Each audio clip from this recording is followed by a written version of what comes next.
नमस्कार दोस्तों, आज के इस वीडियो लेक्चर के अंदर हम लाग्रांज का मध्यमान प्रमेय हम पढ़ने वाले हैं। मीन वैल्यू थ्योरम इसे कहते हैं, मध्यमान प्रमेय। इसमें दो तीन और आपकी थ्योरम आएंगी और कल हमने रोल प्रमेय के बारे में पूरा कंप्लीट कर लिया था। तो दोस्तों ये जितने भी ये तीन चार थ्योरमें हैं, इनमें से एक क्वेश्चन बनने की संभावना है। इनमें से एक क्वेश्चन आपका बनेगा 2 नंबर का हो जाएगा, क्योंकि एक क्वेश्चन पर क्वेश्चन 2 नंबर का होता है पेपर के अंदर। तो 2 नंबर का काम ये जितने भी 3-4 क्लासेस होंगी उनमें से आपका कन्फर्म आएगा। तो चलिए अब हम बढ़ते हैं। जो आपकी थ्योरम है लाग्रांज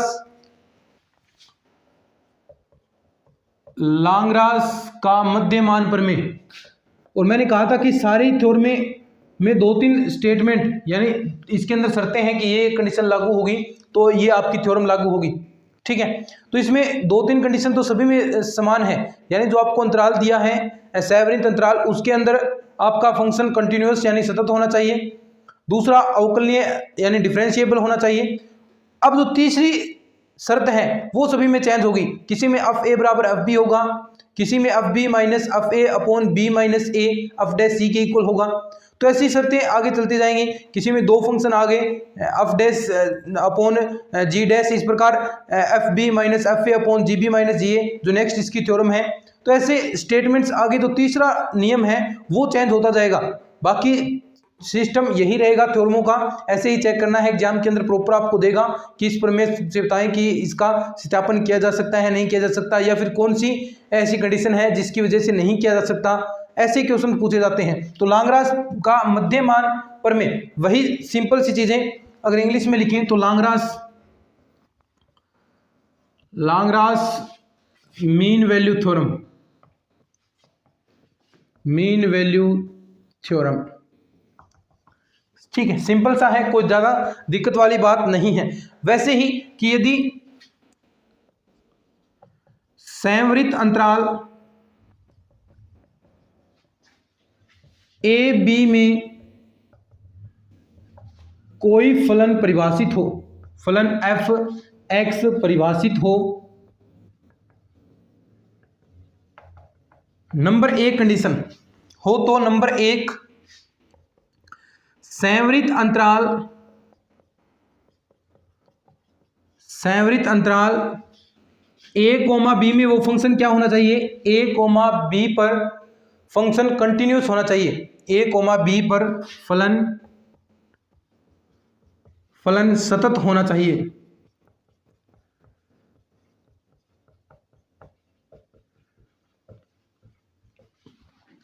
नंबर 2 विवृत अंतराल ए कोमा बी पर फलन अवकलनीय होना चाहिए।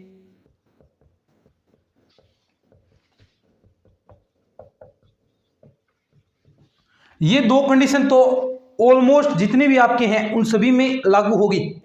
लेकिन जो तीसरी कंडीशन है वो हर प्रमेय का, जैसे अलग थ्योरम का नाम आया तो उसके अकॉर्डिंग ही आपकी जो थ्योरम है वो चेंज होती जाएगी। तो तीसरी इसके अंदर कंडीशन क्या होगी, अवकलनीय हो और ए बी में कम से कम अंतराल ए बी में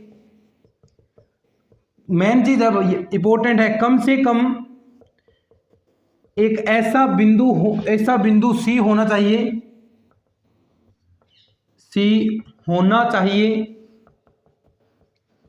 जिसके लिए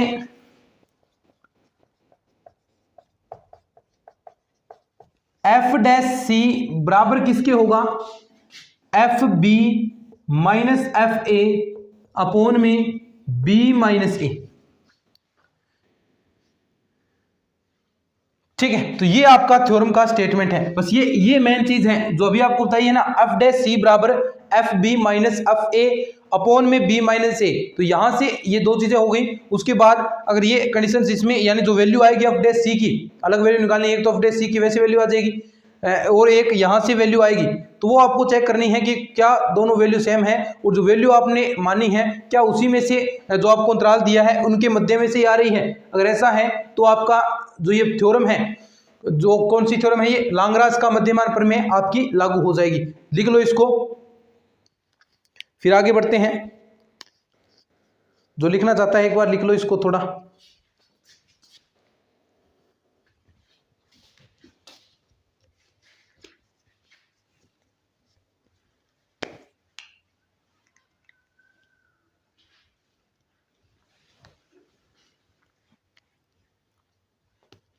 और ये चीजें सिंपल हैं। अब इसके हम ज्यामितीय अर्थ के बारे में पढ़ेंगे क्या होता है। और दोस्तों इसके जो नोट्स हैं वो आपको टेलीग्राम चैनल पर मिलेंगे, वहां से आप नोट्स डाउनलोड कर लो, क्योंकि यहाँ पर लैंग्वेज ज़्यादा लिखाता नहीं हूँ मैं, जो चीज़ें समझानी हैं वही यहाँ पर हम करते हैं। जो नोट्स हैं वो आपको टेलीग्राम चैनल पर मिल जाएंगे, लिंक आपको डिस्क्रिप्शन में मिल जाएगा। गांधी नॉलेज बैंक टेलीग्राम पर सर्च कर लेना। जो चैनल अपना यूट्यूब चैनल का नाम है वही टेलीग्राम चैनल का नाम है, और वैसा ही सेम टू सेम लोगो आपको मिलेगा, तो कोई दिक्कत नहीं होगी इसमें। बहुत सारे आपके कमेंट्स आते हैं कि सर सेकंड ग्रेड मैथ्स का तो आप यहाँ पर करवा रहे हैं, हम सेकंड ग्रेड के पहले पेपर की तैयारी कैसे करें, या और कोई भी आप आरपीएससी एग्जाम की तैयारी कर रहे हैं या किसी भी एग्जाम की तैयारी कर रहे हैं, तो आप इंडिया के लार्जेस्ट लर्निंग प्लेटफॉर्म अनअकैडमी पर एक बार जरूर विजिट कीजिएगा। आपको यहाँ पर क्या फैसिलिटीज मिलती हैं, यहाँ पर आपको इंडिया के टॉप एजुकेटर पढ़ाते हैं, साथ में लाइव क्लासेस होती हैं, नोट्स आपको प्रोवाइड होते हैं, टेस्ट सीरीज आपके लिए होती है, स्कॉलरशिप आपको मिलती है। अगर आप सब्सक्रिप्शन लेते हैं, आपको यहाँ पर सब्सक्रिप्शन लेना होता है, वहां पर ये आपको सुविधाएं मिलती हैं, और सब्सक्रिप्शन भी बहुत सस्ता है यहाँ पर। अगर आप ये सब्सक्रिप्शन लेंगे, देखो एक ऑफर और इसमें है, सब्सक्रिप्शन आप लेंगे वहां पर एक रेफरल कोड का नाम आएगा, यानी जैसे ही अनअकैडमी आप डाउनलोड करेंगे तो रेफरल कोड आएगा, और रेफरल कोड आप GBK10, देखो जैसा कि आपको दिखाई भी दे रहा है, ये रेफरल कोड का आप अगर यूज करेंगे तो आपको 10% डिस्काउंट मिल जाएगा तुरंत प्रभाव से आपके कोर्स में। और लंबी तैयारी कर रहे हैं तो आपके लिए बेस्ट होगा, लंबी तैयारी अनअकैडमी पर कर रहे हैं तो आपके लिए अनअकैडमी बेस्ट है। आप 2 साल का सब्सक्रिप्शन लेते हैं, 1 साल का सब्सक्रिप्शन लेते हैं, तो उस हिसाब से आपके मंथली कॉस्ट है वो लगभग 250 से 300 रुपए के ही बीच में पड़ेगी। तो आप लंबा कोर्स लें, 1 मंथ की बजाय मैं तो आपको यही रिकमेंड करूंगा कि अच्छे से, क्योंकि सेकंड ग्रेड अभी काफी टाइम है, तो आप अच्छे से उसकी प्रिपरेशन कर सकते हैं। तो यहाँ पर और लेटेस्ट कोर्सेज भी यहाँ पर आप चल रहे हैं, वो भी आप ज्वाइन कर सकते हैं, लेकिन रेफरल कोड में ये जरूर यूज कीजिएगा GBK10, आपको 10% डिस्काउंट मिल जाए। और 1000 प्लस स्टूडेंट उस पर जुड़ चुके हैं, लगभग 1200 स्टूडेंट जुड़ चुके हैं। ऐसे ही सपोर्ट बनाए रखें तो और भी नंबर्स बढ़ते रहेंगे। ठीक है, लिख लिया क्या? अब इसके ज्यामितीय अर्थ के बारे में पढ़ेंगे कि ज्यामितीय अर्थ आप कैसे डिफाइन करोगे। बस ये चीज आपको याद रखनी है, एफ डैश सी बराबर F B minus F A upon B minus A. ठीक है,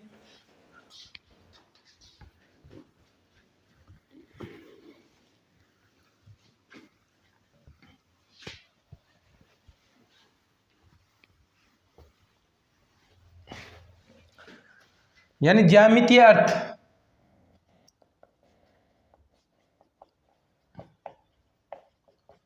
ठीक है। मान लो आपके पास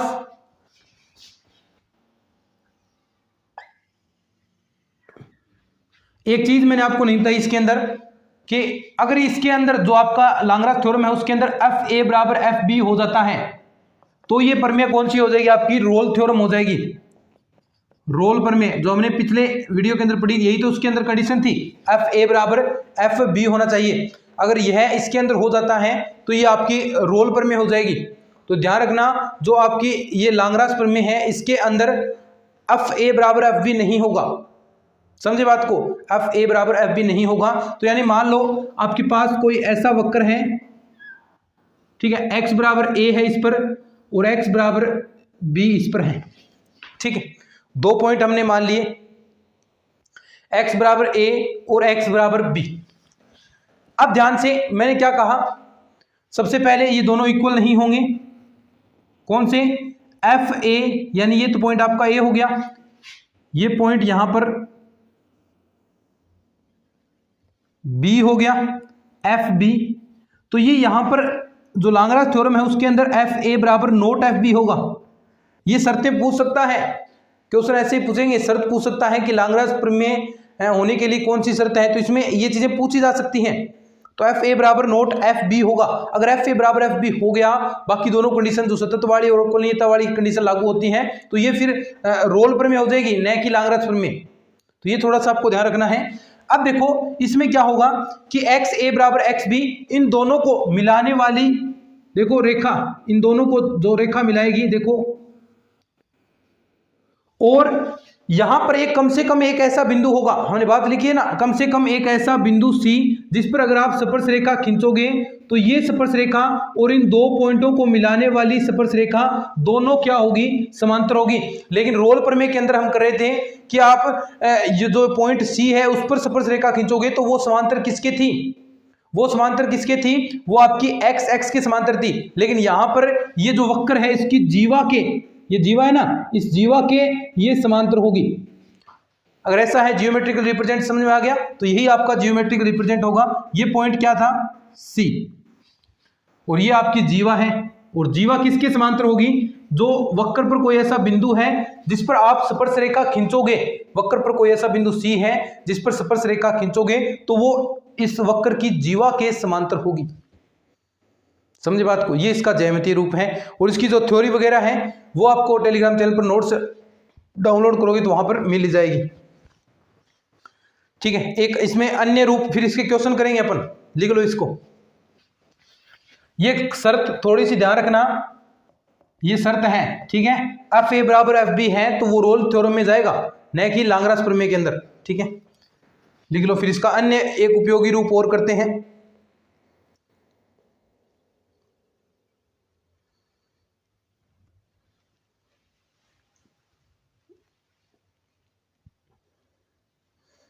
लिख लिया होगा, चलो।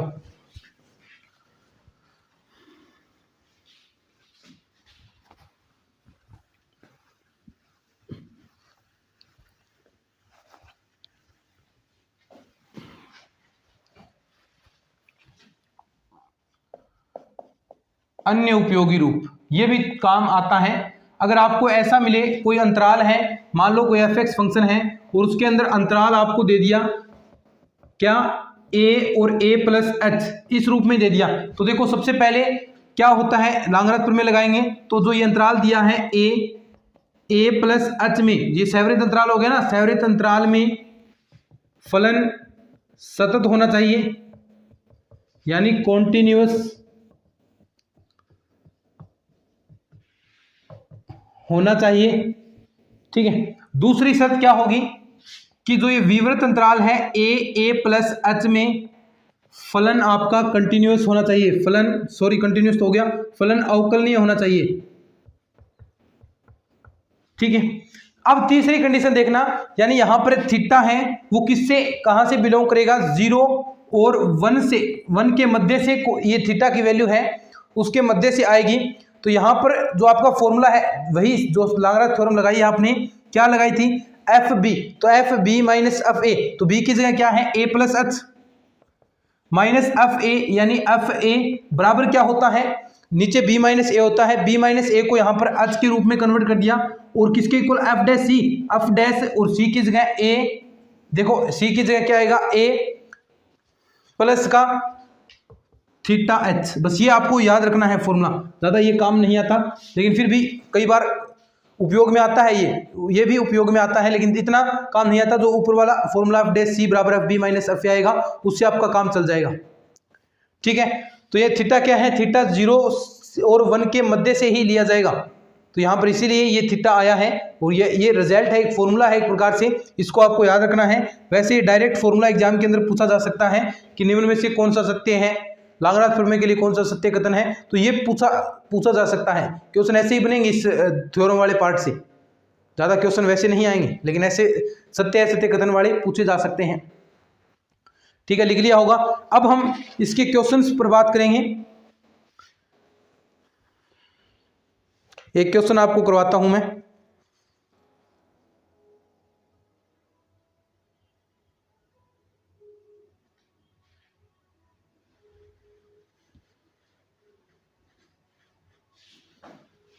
लिख लिया क्या, और देखा कितने इंटरेस्टिंग क्वेश्चन आएंगे।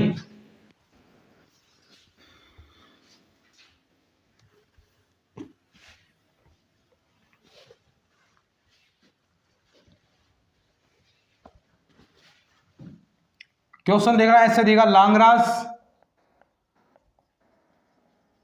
मध्यमान प्रमेय से या लाग्रांज मध्यमान प्रमेय का प्रयोग करते हुए से C का मान ज्ञात करो।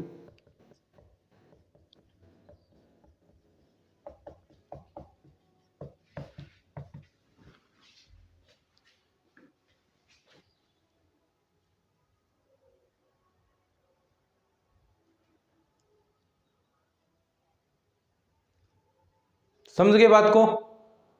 ठीक है, अब देखो क्वेश्चन देखते हैं क्या है। एफ एक्स बराबर x minus 1, x minus 2, x minus 3 और आपको एवरी फॉर ऑल एक्स कहां से बिलोंग कर रहा है 0,4 से। ठीक है, अब आपको सबसे पहले देखो सी का मान ज्ञात करना है और लाग्रांज मध्यमान थ्योरम है। सबसे पहले देखो क्या ये सतत है।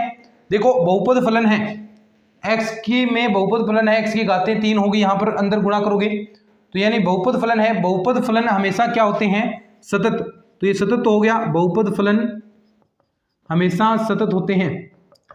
और आप देख सकते हैं कुछ चीजें देखकर ही पता चल जाएगी। दूसरी अवकलनीय, तो यानी आप देख सकते हैं इसके अंदर क्या कोई ऐसी वैल्यू बनेगी जिसमें अनिधारीय रूप बन सकता है, तो ऐसी कोई वैल्यू नहीं है, काल्पनिक बनेगी, कुछ भी नहीं है, तो ये क्या हो गया आपका अवकलनीय भी है।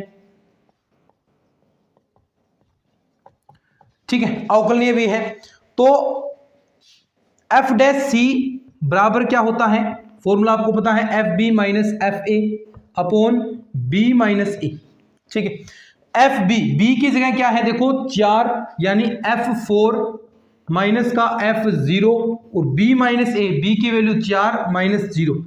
ठीक है, बराबर होगा एफ डैश सी के। तो अब देखो F4 बराबर क्या आएगा, यानी जो फंक्शन है उसकी जगह 4 हम रख रहे हैं, 4 हम रखेंगे तो देखो क्या आएगा आपके पास F4 बराबर 4 माइनस 1, 4 रखेंगे आपकी जगह, 4 माइनस का 2, 4 माइनस का 3, तो ये रिजल्ट क्या आएगा यहाँ पर देखो 3, ये यहाँ पर बचा 2, यहाँ बचा 1, तो यानी 6। F4 की वैल्यू 6 है। F0 वो भी तो निकालनी है, तो यहाँ पर 0 रखेंगे, 0 0 0 0, यानी 0 माइनस 1, 0 माइनस 2, 0 माइनस 3। तो देखो ये क्या हुआ माइनस का 1, माइनस का 2, माइनस का 3, गुणा करोगे 3 माइनस के चिन्ह है तो माइनस आएगा, और 3 दुए 6, माइनस का 6 आ गया।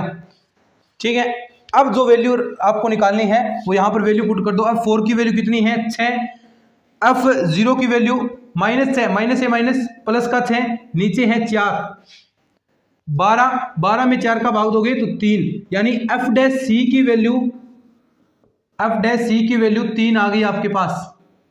अब ये वैल्यू आपको एफ डैश सी के इक्वल रखनी है, तो उससे पहले आपके पास एफ डैश सी होना चाहिए ना, तो यानी इसका आप अवकलन करोगे एफ एक्स का, फिर वो एक्स की जगह सी रख दोगे और ये एक समीकरण नंबर 1 दे दो। तो एफ एक्स क्या है देखो, थोड़ा सा इसको अंदर मैं गुणा करवा देता हूं एफ एक्स को, तो क्या आएगा x square, x square minus का एक्स माइनस का 2x, यानी माइनस का 3x हो गया, और आ गया यहां पर प्लस का 2, इंटू में क्या है x माइनस का 3।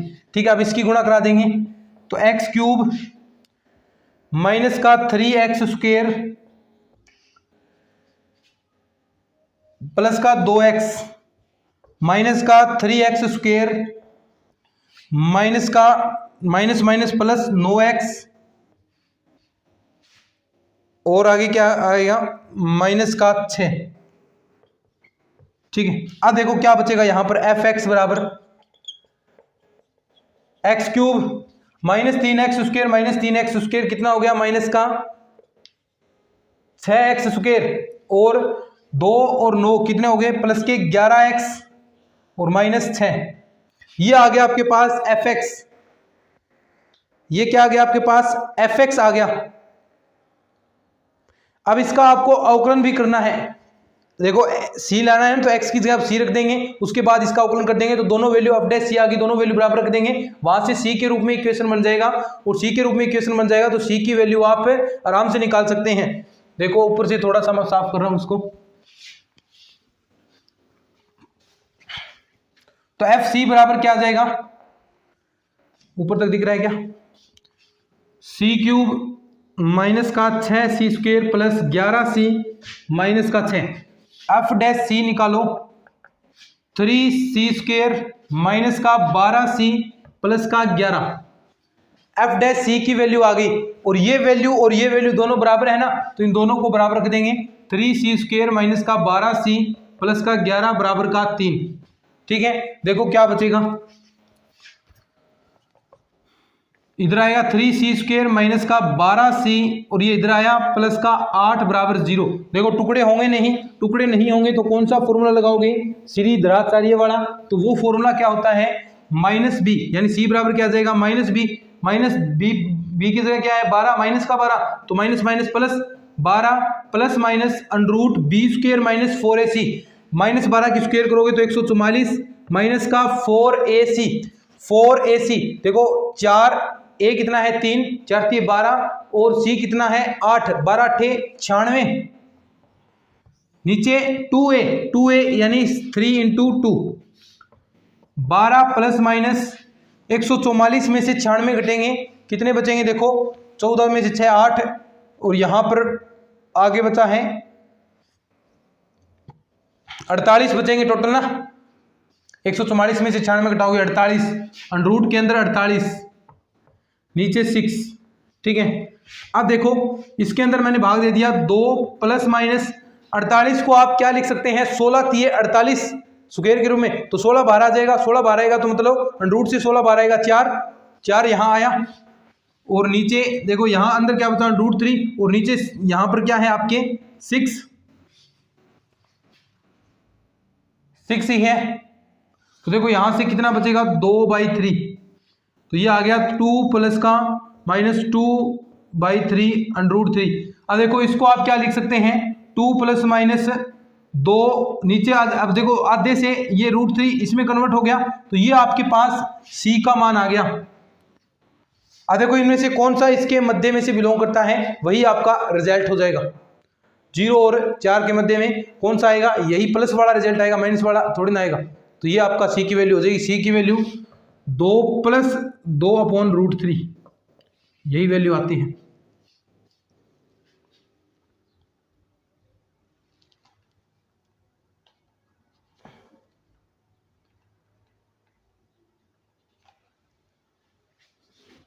ठीक है, लिख लो इसको, फिर आगे करते हैं।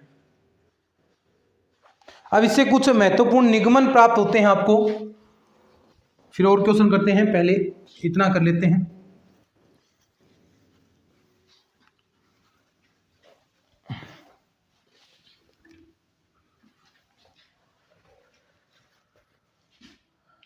महत्वपूर्ण निगमन क्या होते हैं देखना। नंबर 1, एक चीज तो इस फॉर्मूले से क्या होगा, एक तो a, b पर सतत होगा। ठीक है, a, b पर सतत। दूसरा a, b यानी विवृत अंतराल पर अवकलनीय होगा, अवकलनीय। तीसरा, अगर आपको ऐसा दे दे f डैश x बराबर 0, तो यानी fx क्या है आपका, देखो किसी आप अवकलन कर रहे हैं और उसका मान 0 है, तो यानी वो फंक्शन आपका अचर है, तो fx क्या है, अचर। अगर आपको ऐसा दे दे नंबर 4 पर f डैश x जो आपकी वैल्यू है ग्रेटर देन 0, तो मतलब ये क्या है आपका a, b में निरंतर वर्धमान, देखो लगातार बढ़ रहा है फंक्शन, ग्रेटर देन 0 है, तो यानी ये निरंतर वर्धमान हो गया। अगर ये लेस हो जाए, f dash x less than 0, तो a, b पर ये क्या हो जाएगा आपका निरंतर ह्रासमान। ठीक है,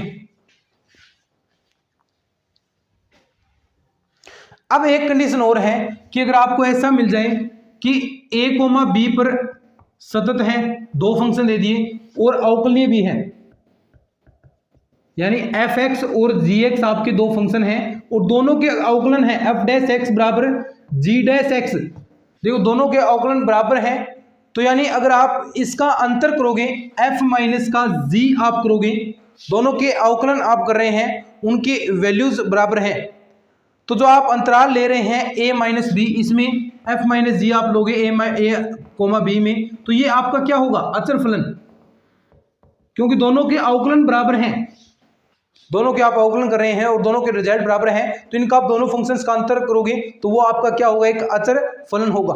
ठीक है, ये सिंपल सी चीजें हैं। एक क्वेश्चन और करते हैं अपन, लिख लो इसको।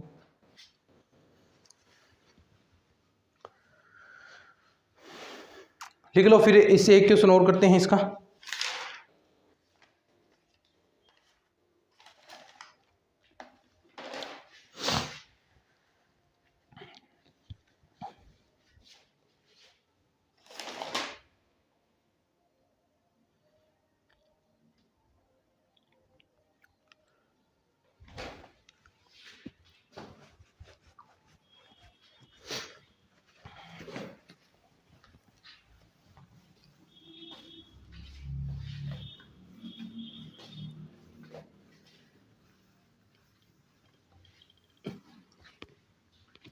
क्वेश्चन है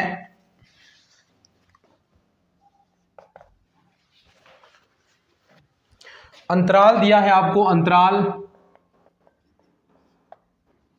2,4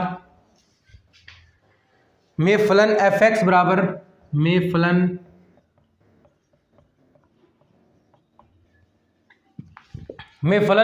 एफ एक्स बराबर एक्स स्क्वायर के लिए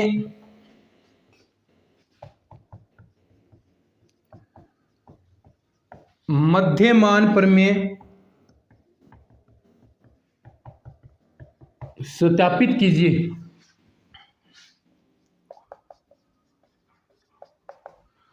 ठीक है, ये आपको दिया है और इसमें मध्यमान जो प्रमेय है आपको सत्यापित करनी है। ये कहाँ है, तो सिंपल सी चीज है, देखो सबसे पहले आप ये जो फंक्शन सतत के लिए करोगे, नंबर 1 सबसे पहले देखो जो एक्स स्क्वायर फंक्शन है आपका, एक्स स्क्वायर फंक्शन ये आप पढ़ते हैं छोटी क्लासों में, आपको पता है जो 11th 12th में है उसमें हम अच्छे से इसको एक प्रूफ करेंगे। लेकिन यहाँ पर जो वैल्यूज आप रखेंगे, जो आपको लिमिट्स दे रखी हैं LHL और RHL लिमिट करेंगे तो ये आपके बराबर आएंगी। तो यानी एक्स स्क्वायर क्या है, अंतराल 2,4 में सतत है। ठीक है, और दूसरा आप देख सकते हैं ये फंक्शन आपका सतत है। दूसरी चीज एफ एक्स बराबर एक्स स्क्वायर दे रखा है, तो इसका आप अवकलन करेंगे और अंतराल विवर्त अंतराल के अंदर लेंगे तो ऐसी कोई भी वैल्यू नहीं बनेगी जो आपकी इन्फिनिटिव बने, अनिधारीय बने, तो यानी सारी वैल्यूज आपकी रियल बनेगी। तो रियल बनेगी तो यानी ये अवकलनीय भी हुआ। क्या हुआ, ये आपका विवर्त अंतराल के अंदर अवकलनीय भी है। तो ये बात आप और लिखेंगे क्या, कि जो दूसरी चीज है विवर्त अंतराल 2,4 पर एफ एक्स क्या है, एफ एक्स अवकलनीय भी है, अवकलनीय है। ठीक है, तो ये आपकी दो कंडीशन हो गई। अब मेन चीज देखो क्या कहा है कि फलन के लिए मध्यमान प्रमेय आपको स्थापित करनी है, तो यानी एफ डैश सी भी आपको निकालना पड़ेगा। अब एफ डैश सी क्या होता है, एफ डैश सी बराबर एफ बी माइनस का F A upon B minus का ए। ठीक है, तो एफ बी यानी एफ बी देखो यहां पर बी क्या है, पहले ए बराबर क्या है 2 और बी बराबर 4। ठीक है, तो यानी सबसे पहले एफ बी निकालेंगे, यानी एफ 4 की वैल्यू f4 बराबर, यानी इस फंक्शन के अंदर आप 4 रखोगे तो आपको क्या रिजल्ट मिलेगा, 4 की पावर 2 यानी 16। अब आप निकालोगे f की पावर, यानी a निकालना है, f की पावर a कितना है 2, तो यहां पर 2 रखोगे तो 2 की पावर 2 यानी 4। ठीक है, तो ये वैल्यू आप रखोगे एफ डैश सी बराबर F B minus F A, तो यानी एफ बी की वैल्यू कितनी है 16 माइनस का 4, नीचे बी माइनस ए, बी माइनस ए का मतलब 4 माइनस का 2, 16 में से 4 आप घटाओगे 12, 4 में से 2 आप घटाओगे 2, तो ये आपके पास रिजल्ट आ गया 6। किसकी वैल्यू, एफ डैश सी का मान, एफ डैश सी का मान आया है 6। अब आपको देखना है कि जो सी की वैल्यू, सबसे पहले सी की वैल्यू तुम निकालोगे कि इनके अंतराल के मध्य में से कोई वैल्यू आ रही है क्या, इस अंतराल के मध्य से, तो सी का वैल्यू कैसे निकालोगे, यानी जो आपको ये फंक्शन दिया है इसका आप अवकलन करोगे। एफ डैश एक्स किया, पहले एफ एक्स क्या है एक्स स्क्वायर, इसकी जगह एफ सी लिखोगे क्योंकि एफ डैश सी निकालना है, तो ये आपका आ गया 2 सी स्क्वायर, ठीक है। अब आप डैश सी निकालोगे यानी अवकलन करोगे तो 2c। अब देखो ये दोनों वैल्यू बराबर होंगी, एफ डैश सी और ये वैल्यू बराबर रख दो, ये एफ डैश सी, तो यानी 2c बराबर कितना है 6, c की वैल्यू कितनी आ गई 3। तो क्या ये c का मान इसी अंतराल के मध्य में से है क्या, 2 के बाद 3 आएगा, तो ये c कहां से बिलोंग करता है, c बिलोंग टू किस अंतराल में से, 2,4 अंतराल में से बिलोंग करते हैं। अतः क्या लिखोगे, जो लैग्रांज थ्योरम है उसका सत्यापन किया जा सकता है। बस ऐसे ही आपको वैल्यूज फाइंड आउट करनी है और ऐसे वैल्यूज आप फाइंड आउट करोगे तो आपके हर एक क्वेश्चन सही होंगे। तो इसमें 1-2 क्वेश्चन और बनते हैं वो भी हम करेंगे, और उसके बाद जो आपकी और अलग आगे थ्योरम आएंगी, जैसे जैसे बढ़ते जाएंगे कोसी मध्यमान प्रमेय आएगी और ऐसे ही द्वितीय मध्यमान प्रमेय आएगा, तो ऐसे ही हम आगे बढ़ते रहेंगे और ऐसे ही हम चीज़ों को सोल्व करते रहेंगे। तो ये था आपका जो लैग्रांज थ्योरम है उसका क्या है, एफ डैश सी बराबर F B minus F A upon B minus A, बस ये आपको याद रखना है। तो ठीक है दोस्तों, उम्मीद करता हूं आपको ये क्लासेज में जो चीज़ें मैं आपको समझा रहा हूं, जो चीज़ें आपको बता रहा हूं, ये क्लासेज आपको अच्छे से समझ में आ रही हैं और जो हम मेहनत कर रहे हैं आपके लिए सफल भी ये साबित होंगी। इसके नोट्स वगैरह हैं वो आपको टेलीग्राम चैनल पर मिलेंगे, जिसका लिंक आपको हमेशा वीडियो के डिस्क्रिप्शन में मिलेगा, वहाँ से जाकर आप नोट्स जरूर डाउनलोड करें, क्योंकि थ्योरी मैं कम यहाँ पर लिखवाता हूँ और बाकी जो चीज़ें समझाने वाली हैं वो वहाँ पर आपको मैं जो लाइनें लिखनी है वो लाइनें आपको वहाँ पर मिल जाएंगी। और हो सके तो थोड़ा बहुत अपने दोस्तों में इन क्लासेस को शेयर भी कर देना, क्योंकि जो मेहनत कर रहे हैं आपके लिए बिल्कुल फ्री ऑफ कॉस्ट, ऐसी मेहनत शायद ही कोई आपके लिए यूट्यूब पर कर रहा होगा, लेकिन हमने जो ठाना है कि पूरा कोर्स करवाना है तो पूरा कोर्स हम आपको यहाँ पर कंप्लीट बिल्कुल फ्री ऑफ कॉस्ट करवाएंगे। चलिए आज के इस लेक्चर के अंदर इतना ही, मिलते हैं नेक्स्ट लेक्चर में, तब तक के लिए धन्यवाद। जय हिंद, जय भारत।